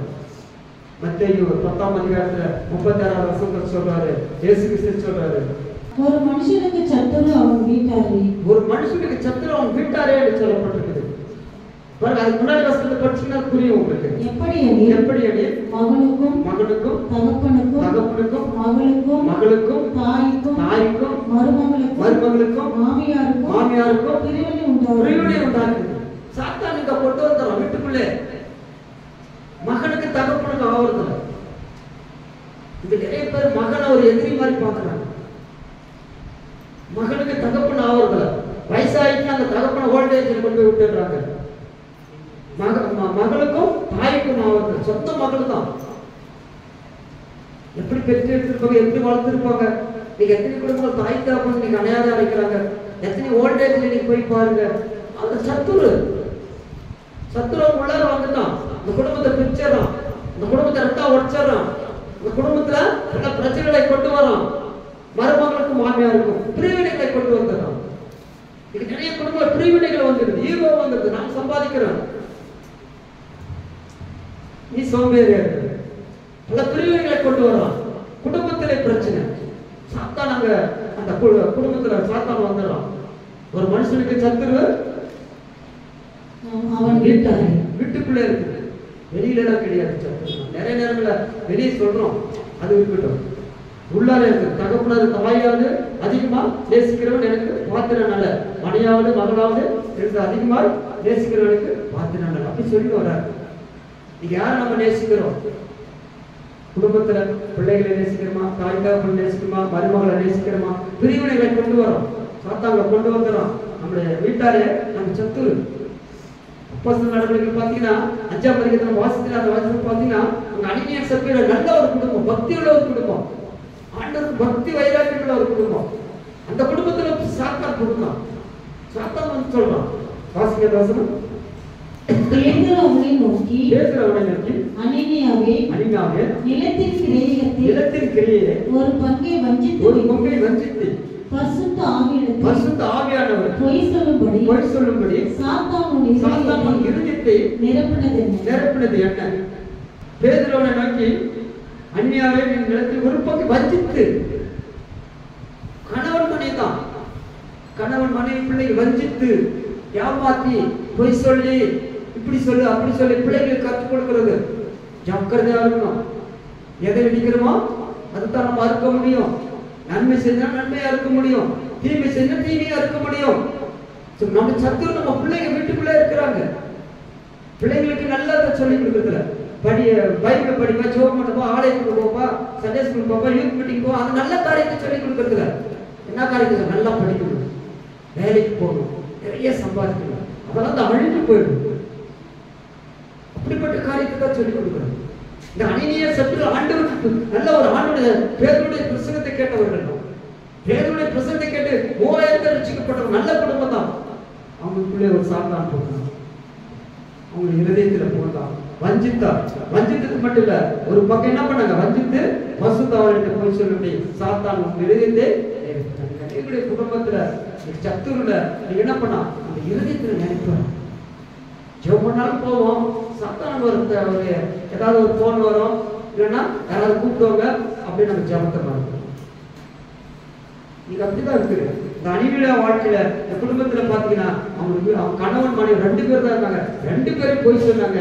ஆண்டவர் 2 பேர் என்ன பண்ணாங்க, மரித்து போனாங்க. அல்லேலூயா. ஜாக்கிரதையா நம்ம கடைசி காலத்துல இருக்கிறோம். ஆண்டவர் வசனத்தை நம்ம கேட்டுக்கொண்டு இருக்கிறோம். கீழ்ப்படிப்பது கர்த்தருடைய ஆசீர்வாதம். சங்கீதத்துல அந்த 5ஆம் அதிகாரம் 12ஆம் வசனத்துல கர்த்தர் நீதிமானை என்ன பண்றாராம், ஆசீர்வதி காருண்யம் சிறமத்தில் அவர் பாதுகாத்துக் கொள்கிறாராம். அவர் காருண்யத்தில் அவர் சேட்டையினால அடைக்கலமாக இருப்பாராம். சின்ன பொய் தான் சொல்லிட்டாங்க. அனினிய சபையில சொன்னது பொய், சின்ன பொய் தான். பாருங்க, கணவன் மனைவி 2 பேரும் என்ன பண்ணாங்க, மறித்து போனாங்க. கணவன் மறித்து போனான், மாட்டிப்பான். குடும்பத்துல கணவன் போய் சொல்றாங்க, மனைவி போய் சொல்றாங்க, பிள்ளைங்களும் போய் சொல்லுவாங்க. கணவன் மனைவி போய் சொல்லாம இருந்தாங்கன்னா பிள்ளைங்களுக்கு கற்றுக் கொடுக்கணும். நம்ம என்னத்தை கற்றுக் கொடுக்கிறோம்? இத்தனை வருஷம் நம்ம சபைக்கு போறோம், என்னத்தை கற்றுக் கொடுக்கிறோம்? சத்துரை மேற்கொள்ள வேண்டாம், நன்மையானதை நீங்கள் கற்றுக் கொடுக்க வேண்டும், நன்மையான ஈவுகளை நீங்கள் கற்றுக் கொடுக்கணும். இரவு பகலும் தேவமா இருக்கிற மனுஷன் பாக்கியவான். சாத்தான் அவரை மேற்கொள்ள மாட்டான். அப்படிப்பட்ட பிள்ளைகளுக்கு நீங்க நல்ல ஈவுகளை நீங்க சொல்லிக் கொடுக்கும்போது கர்த்தர் நம்ம ஆண்டவர் ஆசீர்வதிப்பார். நீங்க குடும்பத்திலே எத்தனை சத்துரு வந்திருக்கிறாங்க, இந்த குடும்பத்துக்குள்ளே சத்துரு இருக்கிறாங்க, அதை மேற்கொள்ளணும். ஒரே ஒரு காரணம், ஒரு யோகை போல ஒரு தேவனுக்கு பயந்த ஒரு மனிதனாக, பொல்லாப்புக்கு விலகுற ஒரு மனிதனாக இருக்கிற கர்த்தர் நம்ம என்ன பண்ணலாம், ஆண்டவர் ஆசீர்வதிப்பார். 2வது, நமக்கு எதிரி யாரு? மாம்சம் எதிரியா இருக்கு. சாத்தானை இன்னைக்கு நாம் மேற்கொள்ளலன்னா, இன்னைக்கு நிறைய பேர் நம்முடைய சாத்தானை மேற்கொள்ளாம இருக்கிறது காரணம் என்ன தெரியுமா? அந்த மாம்சம். அந்த மாம்சம் நமக்கு எதிரியா இருக்குது. இன்னைக்கு மாம்சத்தை நம்மளால என்ன பண்ண முடியாது, எதிரியா இருக்குது. வசனம் வாசிங்க, மத்தேயு 6ஆம் அதிகாரம் 23ஆவது வசனம். உன் கண்கள் கெட்டதாய் இருந்தால், உன் கண்கள் எதிராக இருந்தால், கெட்டதாய் இருந்தால், உன் கண்கள் கெட்டதா இருந்தால், சரீரம் முழுவதும் இருளாய் சரீரம் முழுவதும் கெட்டதா இருக்கும், இருளாய் இருக்கும். இருளா இருக்கும். இப்படி உன்னிலுள்ள வெளிச்சம் இருளாய் இருந்தால் அவ்விரல் எவ்வளவு அதிகமாய் இருக்கும். பாருங்க, உன் சரீரம் கெட்டு போச்சுன்னு வச்சுக்கியா, உன் சரீரம் முழுவதும் கெட்டதா இருக்கும். சொல்ற வசனத்தில் வாசிக்கும் பொழுது உன் சரீரம், உன் கண் கெட்டதா இருந்துச்சுன்னா, இந்த கண் கெட்டதுன்னா உன் சரீரம் பூரா கெட்டதா இருக்குமா? உன் சரீரம் பூரா கெட்டதா இருக்குன்னு சொல்லப்பட்டிருக்கு. உன் கண்ணு கெட்டதா இருந்துச்சுன்னா, கெட்ட காரியங்களை பார்த்துச்சுன்னா, கெட்ட இந்த அசுத்தமான அந்த உலகத்துல இருக்கிற எல்லா காரியங்களையும் பார்த்துச்சுன்னா, இந்த உலகத்தோடு வந்து அவங்க பார்த்தவங்க உன் சரீரம் கெட்டதுன்னு சொல்லிட்டாங்க. உன் சரீரம் கெட்டதா இருக்கும். அது உன் சரீரம் முழுவதும் இருளா இருக்கும். நரகத்துக்கு போகுது. இந்த மாம்சம் எங்க போகுதுன்னா நரகத்துக்கு போகுது. இந்த மாம்ச இச்சைகள், கண்கள் இச்சைகள், ஜீவனத்திற்கு பிறகு எல்லாம் ஒரு நாளைக்கு அழிஞ்சு போயிடும். நம்ம சரீரத்துக்கு நம்ம எதிரியா இருக்கிறோம். நம்ம கிடைக்கிற படப்படம் பண்ண தயங்க மாட்டோம். நம்ம எது கிடைக்கிறோமோ அது நம்ம எது நினைக்கிறோமோ அது நமக்கு கிடைக்கணும். இல்லைன்னா என்ன பண்றோம்? அந்த என்னவெல்லாம் திட்டங்கள்லாம் பண்ற முயற்சி தான் செய்யறோம். நம்ம சரீரத்தை நம்ம பாதுகாத்துக்கிறோம். நம்ம சரீரம் கண், கால், கை, காது, மூக்கு, இது அவயங்கள். ஆனா பாருங்க, இது மூன்று, இது எல்லாமே ஒரே அவயங்களை தான் செய்கிறது, ஒரே காரியத்தை செய்கிறது. இதே போல நம்முடைய சரீரம் முழுவதும் எப்படிப்பட்டதா இருக்கணுமா? பரிசுத்தமா இருக்கணும். உங்க சரீரம் பரிசுத்தமா இருந்துச்சுன்னா நீ பரலோகத்துக்கு போக முடியும். உன் சரீரம் கெட்டதா இருந்துச்சுன்னா நீ நரகத்துக்கு தான் போக முடியும். உங்க சரீரத்துக்கு குறித்த எச்சரிக்கையா இருக்கணும். ரொம்ப 8:1 படிக்க. ஆனபடியால் கிறிஸ்து இயேசுவுக்குள் உட்பட்டவராய் இருந்து மாம்சத்தின்படி நடவாமல் ஆவியின்படி நடக்கிறவர் ஆக்கினி தீர்ப்பு இல்லை. நீ மாம்சத்தில் நடக்கிற, மாம்ச இச்சைக்கு நடக்கிற, மாம்சத்தில் உலகத்தில் ஓடிக்கொண்டு இருக்கிற, மாம்சத்தின்படி நடக்கிறவர்களுக்கு ஆக்கினி தீர்ப்பு உண்டு சொல்லப்பட்டிருக்குது. நீ மாம்சத்தின்படி நடவாமல் ஆவியின்படி நடந்தினா, பசுத்த ஆவியானவரின்படி நீ நடந்தினா, ஆண்டவருடைய வார்த்தையின்படி நீ நடந்தினா உனக்கு என்ன இல்ல? சொல்லுங்க, என்ன இல்ல? ஆக்கினி தீர்ப்பு இல்லை. எல்லாருக்கும் நமக்கு ஒரு ஆக்கினி தீர்ப்பு இருக்குது. மாம்சத்தின்படி நடக்கிறோம், மாம்ச இச்சைப்படி நடக்கிறோம், மாம்சத்தின் பெருமைப்படி நடக்கிறோம். இந்த மாம்சம் இன்னைக்கு இன்னைக்கு என்ன பண்ணுங்க? அடிமையா வைத்திருக்கிறான் சத்துரு. சாத்தானுக்கு நம்ம மாம்சத்தை அடிமையா வச்சுக்கிறோம். எவ்வளவு அழகுப்படுறோம், என்னெல்லாம் செய்யறோம். இந்த மாம்சத்துக்கு நீ முதலிடம் கொடுக்கிறோம். இந்த மாம்சத்துக்கு முதலிடம் கொடுக்கிறோம். ஆனா ஆண்டவருக்கு நம்ம முதலிடம் கொடுக்கிறோம். நம்மளை உண்டாக்கிய, நம்ம உலகத்துக்கு அனுப்பின நம்முடைய ஆண்டவராக இயேசு கிறிஸ்துவுக்கு நீங்க என்ன பண்ணலாம்? முதலிடம் கொடுக்கணும். யாக்கோபு 2:26 பாருங்க. அப்படியே ஆவி இல்லாத சரீரம், அப்படி இல்லைன்னா ஆவி இல்லாத சரீரம் செத்ததா இருக்கிறது. ஆவி இல்லாத சரீரம் செத்ததா இருக்கும். கிரியையில்லாத விசுவாசம் செத்ததா இருக்கிறது. நீங்க ஆவி இல்லாத சத்து, ஆவி இல்ல. சாத்தான் உள்ளார வந்தார் நம்முடைய மாம்சத்துக்குள்ள. பசுத்தாவினை நீங்க பெற்றுக்கொண்டு இருக்கும் போது, நீங்க பலனடைந்து இருக்கும் போது, சாட்சியா இருக்கும் போது சாத்தான் கிட்ட வரமாட்டான். நீங்க ஆவி இல்லாதவர்களா இருக்கிறோம். ஆவி இல்லாம, அனல் இல்லாம, குளிர் இல்லாம ஏதோ கடமைக்காக வாழ்ந்து கொண்டிருக்கிறோம். கடைசி காலத்துல நம்ம வந்து கொண்டிருக்கிறோம். ஆண்டவருக்கு நீங்க ஒரு வைராக்கியமா இருக்கணும். அப்பதான் உங்களுக்கு விரோதமாக வருகிற எந்த ஆயுதம் என்ன பண்ண வேணாம், தாக்க மாட்டான். என்னன்னா ஈஸியா தாக்கிடுவோம். அந்த மாம்சத்துல நமக்கு மாம்சத்துல நீங்க முதலிடம் கொடுக்கக்கூடாது. நீங்க ஆதாமியாவால் பார்த்தீங்கன்னா மாம்சத்துல முதலிடம் கொடுத்துட்டாங்க. அழுத்து போகிற அந்த ஆத்மா, அந்த கனிக்கு முதலிடம் கொடுத்துட்டாங்க. ஆண்டவர் கட்டளை கொடுத்தார். இந்த ஏதேன் தோட்டத்தில் சுகமா இருக்க, சந்தோஷமா இருக்க, சமாதானமா இருக்க, எங்க வேணாலும் போங்க. ஆனா ஒன்னே ஒண்ணு, அந்த கட்டளையை கீழ்ப்படிய வேண்டும் சொன்னார். ஜீவத்தின் கனி நீ புசிக்க கூடாதுன்னு சொன்னார். நன்மை தீமை அறியத்தக்க கனி போகவே கூடாதுன்னு சொன்னார். இந்த மாம்சத்துல என்ன பண்ண போய் பறிச்சாங்க, சாப்பிட்டாங்க, விழுந்து போனாங்க. நிறைய பேர் அப்படிதான் மாம்சம் அட்ராக்ட் பண்றான். நீங்க சாப்பிடலாம், விசுவாசத்துக்கு அட்ராக்ட் பண்ணி வச்சுக்கலாம். நீங்க நிறைய குடும்பங்கள், கிறிஸ்துவர்கள் நீங்க விழுந்து போறாங்க. கிறிஸ்துவர்களை சொல்றது மதுபானம், போதைப் பொருள்கள், உலகம், மாம்ச இச்சைக்கு அடிமையா இருக்கிறாங்க. நீங்க பாருங்க, விழுந்து போறதுக்கு ஒரே ஒரு காரணம், இந்த உலகத்துக்கு அடிமையா இருக்கிறாங்க, இந்த மாம்சத்துல அடிமையா இருக்கிறாங்க. அதுக்கு நீங்க வெளியே வரணும்னா ஒரே ஒண்ணு, நீங்க பரிசுத்த ஆவியை பெற்றுக்கொள்ளணும். ஆண்டவருடைய இருக்கும்போது தான் பெற்றுக்கொள்ள முடியும், இல்லைன்னா முடியாது. பார்த்தீங்கன்னா இங்க வீட்டுல உட்காந்து படிச்சுக்கணும். ஆதியாகமம் புத்தகத்துல 25ஆம் அதிகாரத்தை வாசிக்க வேண்டாம். இங்க யாக்கோபு ஏசா பார்த்தீங்கன்னா தன்னுடைய சேஷ்டபுத்திர பாகத்தை விட்டு போட்டான்.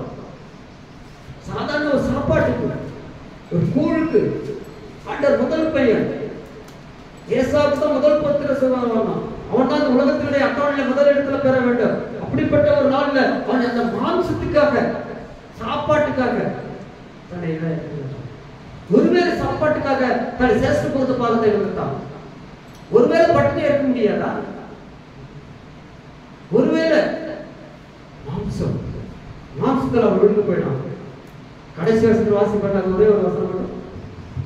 அப்பொழுது யாக்கோபு ஏசாவுக்கும் அப்பத்தை பழக்கூழையும் கொடுத்தான்.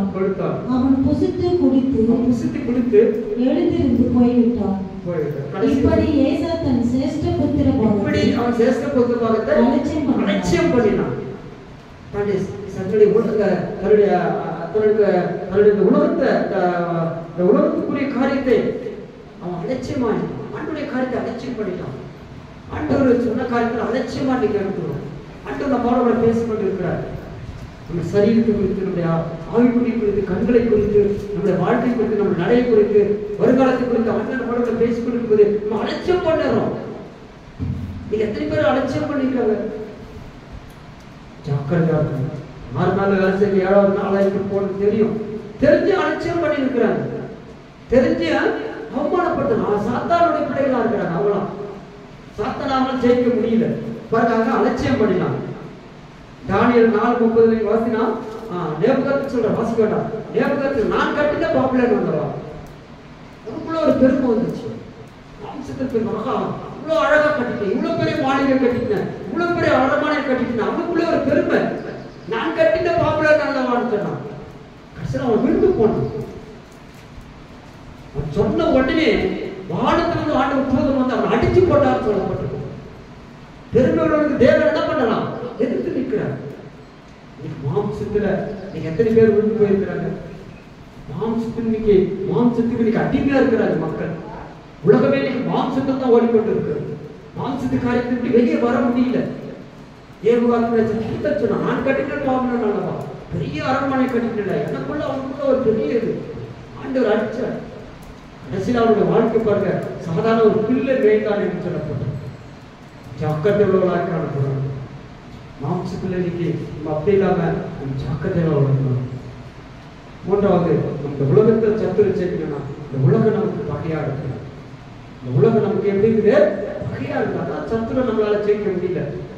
வசனம் வாசிக்க 1 யோவான் 5ஆம் அதிகாரம் 4ஆம் வசனம்.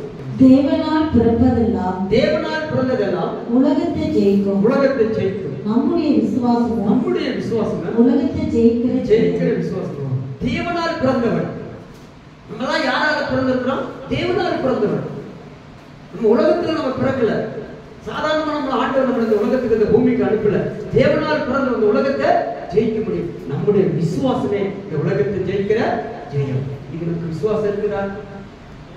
சாத்தான் வந்தவனே பின்வாங்கி போயிடும். சாத்தான் நம்ம சரீரத்தில் ஒரு வியாதி இருக்கிறார், பின்வாங்கி போயிடும். உலகம் சிரேகம் மகை சொல்லப்பட்டது. இந்த உலகத்தோடு தான் இருக்கிறோம். உலகத்தோடு தான் நம்ம நேசிக்கிறோம். உலக மக்களோடு தான் இருக்கிறோம். உலகத்தோடு நான் இருப்பதே நேசிப்பதில்லை. நம்முடைய வாழ்க்கை எப்படி இருக்குன்னு சொன்னா நம் பரிசுத்தமாக. ஏன்னு சொன்னா நம் தேவனால் பிறந்தோம். நம்மளாம் யாரு? தேவனுடைய பிள்ளைகள். நம்மளா ராஜாதி ராஜாக்கள். நம்மளா தேவனுடைய பிள்ளைகளா இருக்கும்போது நம்ம என்ன பண்ணணும்? அவருக்குள்ள நீங்க இருக்கும்போது உலகத்தை ஜெயிக்க முடியும், இந்த பிசாசை ஜெயிக்க முடியும், இந்த சத்துரை ஜெயிக்க முடியும். ஆண்டவருக்கு அந்த விசுவாசம் இல்லைன்னா உங்களால என்ன பண்ண முடியாது? ஜெயிக்க முடியாது. 1 யோவான் 4:4.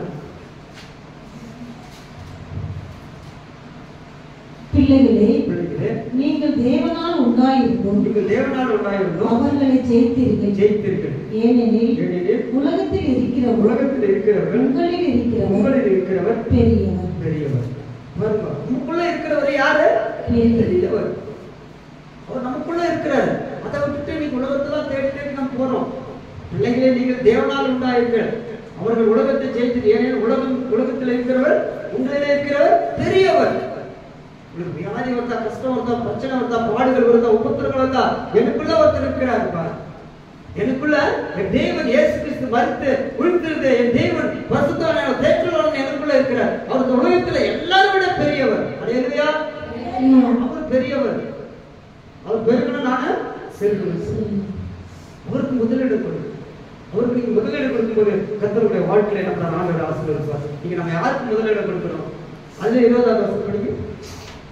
தேவனிடத்தில் அன்பு கூறுகிறவன் தேவனிடத்தில் அன்பு கூறுகிறவர்கள் என்றும் ஒருவனும் சொல்லியும் தன் சகோதரனை பகைத்தால் அவன் பொய்யன். தேவனிடத்தில் அன்பு கூறுகிறவர்கள் என்று சொல்லியும் தன் சகோதரனை பகைக்கிறாங்க. தாம் கண்ட சகோதரத்தில் அன்பு கூறாமல் இருந்தால் காணாத தேவனிடத்தில் எப்படி அன்பு கூறுவான்? காணாத தேவனிடத்தில் எப்படி அன்பு கூறணும்? நம்ம நேசிக்கணும். எப்படியாவது அந்த ஆத்மா நரகத்துக்கு போகாம பரலோகத்துக்கு கூட, அந்த ஆத்மா நரகத்துக்கு போக கூடாது. அப்படி அந்த கண்ட சகோதரத்தில் நீங்க அன்பு கூறணும். அவங்க எப்படியாவது ஆண்டுடைய வசனத்தை சொல்லுங்க, ஆண்டுடைய வார்த்தை சொல்லுங்க. அவங்க எப்படியாவது என்ன பண்ணணும்? ரட்சிக்கப்படுறது.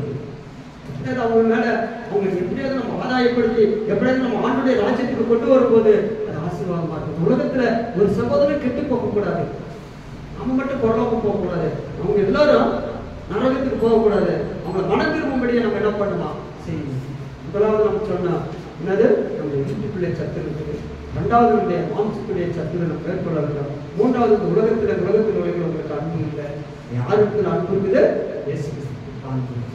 உலகத்துல நம்ம எப்படியாவது அந்த ஆத்மா ஆதாயம், அந்த அந்த சகோதரனா இருக்கட்டும் சகோதரியா இருக்கட்டும், அவங்க கெட்டு போகவே கூடாது. எப்படியாவது மனம் திரும்பி பரலோக ராஜ்யத்துக்கு கொண்டு வருவது உங்களுடைய வேலை, நம்முடைய வேலை. ஆண்டவர் அந்த பொறுப்பை கொடுத்துருக்கிறார். அதை நீங்க அலட்சியம் பண்ணக்கூடாது. ஐயோ அவன் குடிக்காரன், அவன் பிச்சாரக்காரன், அவன் திரும்பவே மாட்டான்னு சொல்லாதீங்க. ஒரு நாளைக்கு கண்டிப்பா மனம் திரும்பும். நம்மை பார்த்து அவன் மனம் திரும்பும். அந்த அன்பை பார்த்து, நம்மளை நினைக்க பார்த்து, நம்ம உடைய பார்த்து, நம்ம இருக்கிற அந்த எல்லாத்தையும் பார்த்து ஒரு நாளைக்கு என்ன பண்ணுவான்? மனம் திரும்புவோம். வாசிக்க 1 Peter 2:5. பூர்வ உலகத்தை தப்பிவிடாமல் நீதியை பிரசங்கித்த நோவா முதலான 8 பேரை காப்பாற்றி அவபக்தி உள்ளவர்களே நிறைந்த உலகத்தின் மேல் ஜலப்பிரளயத்தை உண்டாக்கினார். பூர்வ காலத்துல, பழைய ஏற்பாட்டு காலத்துல எல்லாரும் என்ன பண்ணிட்டாராம்? ஜலத்தினால் அழிச்சார். அவங்களுக்கு எச்சரிக்கை கொடுத்தார், சொன்னார், மனம் திரும்புப்பா, ஒரு நாளைக்கு இந்த உலகம் அழிய போகுது, இயேசு கிறிஸ்து வரப்போகிறாரு, நீ மனம் திரும்ப நம்ம சொல்லணும். தன் கண்ட சகோதரத்தை நீ சொல்லணும், நீ பிரசங்கம் பண்ணணும், சொல்லணும். அப்படி சொல்லி மனம் திரும்ப வைக்கணும். அப்படி மனம் திரும்பாம போன எல்லாருமே ஜலத்தினால என்ன பண்ணாங்க? அழிச்சுட்டீங்க. ஜலத்தினால அழிச்சுட்டு 8 பேர் எவ்வளவு பேர் இருந்திருப்பாங்க பாருங்க. நோவா காலத்துல ஜனத்துல ஆண்டவர் அழிச்சுட்டு சொல்லும்போது நம்மளை கேள்வி பண்ணுவாங்க, அன்பு கூறுவோம், நம்மளை நேசிப்போம், உங்களை மனதில் போயிட்டு நம்ம நேசிப்போம், நமக்கு விரோதமா அவங்க பேசுவாங்க பாருங்க. அப்ப நோவா காலத்துல அப்படிதான் நடந்துச்சு. பூர்வ காலத்துல தப்ப விடாமல் நீதியில் பிரசங்கித்தவனாக நோவா முதல்ல 8 பேரை மட்டும் காப்பாற்றினார். 8 பேர் தான் காப்பாற்றினார். எல்லாம் ஜனத்தினால் அழிச்சு அவனுடைய வசனத்துக்கு கீழ்ப்படிய போனா ஒரு நாளைக்கு அழிவை சந்திக்க வேண்டும். எல்லாரும் நம்ம சந்திக்க தான் வேண்டும். இன்னைக்கு உலகத்துல சாத்தான் இன்னைக்கு அந்தரமா வச்சிருக்கிறோம், நம்ம ஜாக்கிரதையா இருக்கணும். இந்த உலகத்துல நம்ம எப்படிப்பட்டவளா இருக்கிறோம்? இன்னைக்கு உலகத்துல இன்னைக்கு ஆண்டவர் நம்ம ஒரு கருவியாய் வச்சிருக்கிறார். ஆண்டவர் நமக்கு எல்லா விதமான ஆசீர்வாதத்தை வச்சிருக்கிறாரு. ஆனா நம்ம கீழ்ப்படியாம போயிட்டா கடைசியில் நம்ம என்ன பண்ணிடுவோம்? விழுந்து போயிடுவோம். அதுதான் சொல்றாரு. அதே நீங்க வாசிங்க, ஒரே ஒரு வசனம் வாசிங்க. யாராவது கள்ள தீர்க்கதரிசிகளும் ஜனங்களுக்குள்ளே இருந்தார்கள். அப்படி உங்களுக்குள்ளே கள்ள போதகங்களும் இருப்பார்கள். அவர்கள் கேட்டுக்கு ஏதுவான வேத பொருட்டங்களையும் தந்திரமாய் நுழைப்பண்ணி தங்களை கிரயத்துக்கு கொண்டு வந்து ஆண்டவரை மறுதலித்து தங்களுக்கு தீவிரமான அழிவை வருவித்துக் கடைசி காலத்துல இப்படிலாம் நடக்கும். கள்ள தீர்க்கதரிசிகள் தங்களுக்குள்ளே ஜனங்களுக்குள்ளே வருவார்கள், கள்ள போதனைகள் போதிப்பார்கள். அவங்க வந்து கேட்டுக்கு நரகத்துக்கு போகிற வேத பொருட்களை பேசுவாங்க, வேதத்துக்கு விரோதமாக பேசுவாங்க. நமக்கு பார்த்தா தெரியும். கடைசி காலத்துல சாத்தான் அது ஒரு ஆயுதமா வச்சிருக்க அந்த உலகத்துல. இந்த உலகத்துல நீங்க கள்ள தீர்க்கதரிசிகள் உண்டு. கள்ள ஒரு கூட்டம் நீங்க எழுந்து வருவாங்க, நமக்கு விரோதமாக பேசுவாங்க, தந்திரமா பேசுவாங்க. அவங்க கிட்ட நீங்க என்ன பண்ணணும்? ஜாக்கிரதையா இருக்கணும். யாரு இயேசு கிறிஸ்துக்கு விரோதமாக பேச, அவங்க எல்லாரும் யாரு? கள்ள தீர்க்கதரிசி. இயேசு கிறிஸ்துக்கு விரோதமா பேசுறவங்க, இயேசு கிறிஸ்துக்கு விரோதமா பிரசங்கம் பண்றவங்க, இயேசு கிறிஸ்துக்கு விரோதமாக இருக்கிறவங்க எல்லாரும் என்னன்னா கள்ள தீர்க்கதரிசி. ஜாக்கிரதையா இருக்கணும். இந்த உலகம் இன்னைக்கு பல்லாங்க நேரங்களாக காணப்படுது. இந்த உலகத்துல ஜாக்கிரதையா இருக்கணும். இந்த உலகத்துல விசுவாசம் ஜெயிக்கணும். ஜெயிக்கணும்னா இப்படிப்பட்ட ஆயுதத்தை விட்டு நம்ம என்ன பண்ணணும்? ஆண்டுக்குள்ள இருக்கணும். நிறைய கிறிஸ்துவங்க நீங்க விழுந்து போயிடுறாங்க, நிறைய கிறிஸ்துவங்க விழுந்து போயிடுறாங்க. அப்ப நம்ம ஜாக்கிரதையா இருக்கணும். ஆண்டுக்கு நீங்க அப்படிப்பட்டவங்களுக்கு விலகி இருக்கணும், அப்படிப்பட்டவங்களுக்கு விலகி இருக்கணும். அப்படிப்பட்ட தங்கள் ஆதாயத்துக்காக இயேசு கிறிஸ்துக்கு விரோதமாக பேசுகிறவர்களை அந்த இடத்துல இருந்து நீங்க பின்பற்றக்கூடாது. அடுத்த வருஷம் சொல்றது அவர்கள் கெட்ட நடைகளிலே அநேக பின்பற்றுவார்கள், அவர்கள் நிமித்தம் சத்திய மார்க்கம் தூசிக்கப்படும். இப்படி அதை சொல்ல நீங்க வாசிப்பீங்க சொல்லப்பட்டிருக்கு. கள்ள தீர்க்கதரிசி கடைசி காலத்துல இன்னைக்கு நம்ம என்ன பண்ண உலகத்துல வந்திருக்கிறோம். நிறைய இன்னைக்கு கள்ள உபதேசங்கள் வந்திருக்கிறது. அப்ப நம்ம ஜாக்கிரதையா இருக்கணும். இப்பதான் நம்ம சங்கீதத்தை நீங்க வாசித்து பாருங்க. 127 பரிசுத்தமுள்ள ஆண்டவரே, தருமையான இந்த காலவேளைக்காய் எங்களை துதிக்க ஸ்தோத்திரிக்கிறோம். 4 மாதங்களை எங்கள் கண்மணி போல பாதுகாத்து ஆண்டவரே, இந்த 5வது மாதத்துல முதல் மாதத்துல எங்களை கொண்டு வந்து ஆண்டவரே ஒரு கூட்டமாக இந்த இடத்துல ஜெபிக்க துதிக்க நீங்கள் அழிந்து போகிற ஆத்துமாக்களுக்காக ஆண்டவரே ஒரு கூட்டத்தை எழுப்பும்படியா செய்கிறோம். ஆண்டவரே, தூரத்திலிருந்து வந்திருக்கிற பிள்ளைகளுக்கு அச்சிருக்கிறோம். ஆண்டவரே, சாத்தானே எப்படி மேற்கொள்வது என்று சொன்னீங்க. ஆண்டவரே அப்பா, உமக்கு விரோதமாக உருவாக்கப்படுகிற எந்த ஆயுதமும் வாய்க்காமே போகும். ஆண்டவரே ஆண்டவரே, விசுவாசம் உள்ள குடும்பங்களுக்கு, கிறிஸ்துவ குடும்பங்களுக்கு, பிள்ளைகளை பார்த்துக் கொண்டிருக்கிற கேட்டுக்கொண்டிருக்கிற ஒவ்வொரு குடும்பங்களுக்கும் விசுவாசனை கிரியை அழிப்பதற்காகவே இயேசு கிறிஸ்து பூமிக்கு வெளிப்பட்டார் என்று சொல்லி நாங்கள் பார்க்கிறோம். ஆண்டவரே, பிசாசை இந்த உலகத்திலே அநேக குடும்பங்களை ரட்சிக்கப்பட்டிருக்கிறார். ஆண்டவரே ஆண்டவரே, இவருடைய வாழ்க்கையை பார்த்து எல்லாம் இழந்த நிலைமையிலும் ஆண்டவரே ஒரு கர்த்தருக்காய் வைராக்கியமா இருந்தது. ஆண்டவரே, தேவனுக்கு பயந்ததுனால, ஆண்டவரே தேவனுக்கு பயப்படுகிற ஒரு பிள்ளையாக இருந்ததுனால, ஆண்டவரே ஒரு இரட்டைப்பான ஆசீர்வாதத்தை கொடுத்திருப்போம். ஆண்டவரே அப்பா, அதை கேட்டுக்கொண்டிருக்கிற ஒவ்வொருடைய வாழ்க்கையும் ஆண்டவரே நீ பிசாசுக்கு இடம் கொடுக்காதபடி யோபை போல எதிர்த்து நிற்க பலன் கொடுக்க முடியாது சொல்லிக்கிறோம். இந்த குடும்பத்திலே சத்துரு, மாமியாருக்கு மருமகளுக்கு சத்துரு, தாய்க்கு பிள்ளைகளுக்கு சத்துரு, அந்த தகப்பனுக்கு மகனுக்கு சத்துரு, பிரிவினைகளை கண்டு வருகிற ஆவி, அசுத்த ஆவிகள் இயேசு நாமத்தினால் அப்புறப்படுகிறோம். சத்துருவை மேற்கொள்வது எப்படி? ஆண்டவரே, இந்த உலகம் தேவனால் பிறந்தது, உலகத்தை ஜெயிக்க சொன்னாங்க. எங்களுடைய விசுவாசம் எங்களுடைய பரிசுத்தத்தினாலே இந்த உலகத்தை ஜெயிக்க எங்களுக்கு ஆண்டவரே ஆசீர்வதிங்க. யோகை சேர்த்தது போல ஆண்டவரே ஒரு ஆண்டவரே மருதவைக்கு விரோதமாக இருக்கிற ஆமோனை அதே தூக்கு மேலே நீ போட்டிருக்கிறாங்க. தானியலுக்கு விரோதமாக 70 பேருக்கு ஆண்டவரே அவருடைய குடும்பமாய் சிங்க கவியை போட்டிருக்கிறாங்க. ஆண்டவரே, ஏசபத்து ராஜாவுக்கு விரோதமாக 70 பேருக்கு ஆண்டவரே ஒருவருக்கு விரோதமாக எழுப்பி அவர்களே மடிந்து போனார்கள் என்று சொல்லி நாங்கள் பார்க்கிறோம். எங்களுக்கு விரோதமாக வருகிற எந்த ஆயுதமும் வாய்க்காமே போகிறோம். தூரத்திலிருந்து வந்திருக்கிற அருமையான காலாக்களை சாப்பிடுறதுக்காக செபிக்கிறோம். குடும்பங்களுக்காக கம்பெனிக்காக செபிக்கிறோம். அந்த குடும்பத்துக்கு பிள்ளைகளுக்கு விரோதமாக வருகிற எந்த ஆயுதமும் வாய்க்காமே போகட்டும். பிள்ளைகள் இன்னும் உற்சாகத்தின் ஆவியை கொடுங்க. பிள்ளைகளுக்கு எல்லா தடைகளும் ஆண்டவரே குடும்பத்திலே கொண்டு வருகிற அந்த ஒரு பொருளாதார சாத்தானுடைய சத்துருகள் இயேசு நாமத்தினால் அப்புறப்படுத்துகிறோம். ஆண்டவரே, அருமையான குடும்பங்களுக்காக செபிக்கிறோம். ஆண்டவரே ஜெயிக்க செபிக்கிற அந்த திருமண கடைகள் எல்லா தடைகளையும் ஆண்டவரே இயேசு நாமத்தினால் அப்புறப்படுத்துகிறோம். கர்த்தர் பெரிய காரியங்களை செய்யுங்க. ஆண்டவரே, ஒரு கல்யாணத்துல ஒரு அற்புதத்தை செஞ்சது போல அவருடைய மகளுடைய வாழ்க்கையில் ஆண்டவரே செய்யும்படியாக செபிக்கிறோம்.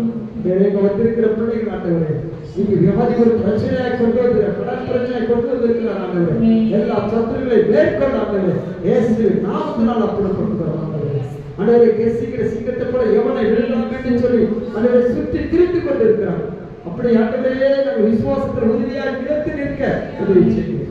அப்ப அந்த நாட்களில ஆண்டவரை வந்திருக்கிற அந்த குடும்பங்களுக்காக ஜெபிக்கிறோம். அந்த தனிப்பட்ட குடும்பங்களுக்காக இந்த கம்யூனிஸ்ட் சர்வீஸ் பெற்ற ஒவ்வொரு குடும்பங்களையும் கர்த்தர் வருங்காலத்தில் எழுதி பிரகாசிக்கிற ஒரு விழாவாக இருக்கட்டும். படிக்கிற பிள்ளைகளுக்கு நல்ல ரிசல்ட்டை கொடுத்திருக்கிறீர்கள் ஆண்டவரே. தடைப்பட்ட பிள்ளைகளுக்காக செபிக்கிறோம். வருகிற ஆண்டவரே அந்த யூத் வெற்றிக்காக செபிக்கிறோம் ஆண்டவரே. நீங்கள் பிள்ளைகளை கொண்டு வரக்கூடியதாக செபிக்கிறோம் ஆண்டவரே. சீரியஸாக செபிக்கிறோம் ஆண்டவரே. ஆண்டவரே இயேசு கிறிஸ்து அறியாத பிள்ளைகளை குடும்பங்களை இடங்களை கொண்டு வர உதவி செய்யுங்க. அதற்காக உதவி செய்கிற குடும்பங்களை கர்த்தர் இப்போதைய ஆசீர்வதிக்க வேண்டுமா செபிக்கிறோம் ஆண்டவரே. கர்த்தர் நீதிமானை ஆசீர்வதிக்கிறேன் காரணத்தில் அவர் சூட்டுக் கொள்கிறேன் தேவன் ஆண்டவரே ஒரு நீதிமானாக வைக்கிட்டோம் ஆசீர்வதிக்கிட்டோம் ஆண்டவரே. இங்க வந்திருக்கிற ஒவ்வொரு பிள்ளைகளையும் ஆசீர்வதிங்க. கொடுத்த காணிக்கை அங்கீகரிக்க ஆசீர்வதிக்க மகிழ்ப்படுத்துங்க ஆசீர்வதிங்க. இயேசு கிறிஸ்து விளையாட்டுகள் நாம் செபிக்கிற நிச்சயம் நல்ல பிதாவே. என் ஆத்துமாவே கர்த்தரை ஸ்தோத்திரி, என் முழுவதுமே பரிசுத்த நாமத்தை ஸ்தோத்திரி. ஆத்துமாவே கர்த்தரை ஸ்தோத்திரி. நம்முடைய கர்த்தராகிய இயேசு கிறிஸ்துவின் கிருபையும் பிதாவாகிய தேவனுடைய அன்பும் பரிசுத்த ஆவியானவருடைய அன்பினையும் கம்யூனிஸ்ட் சர்வீஸில் பங்கு பெற்ற அனைவரும் இயேசு கிறிஸ்துவின் இரண்டாம் வரைக்கும் மட்டும் நீடித்து நிலைத்திருப்பதாக. ஆமென். ஹல்லேலூயா.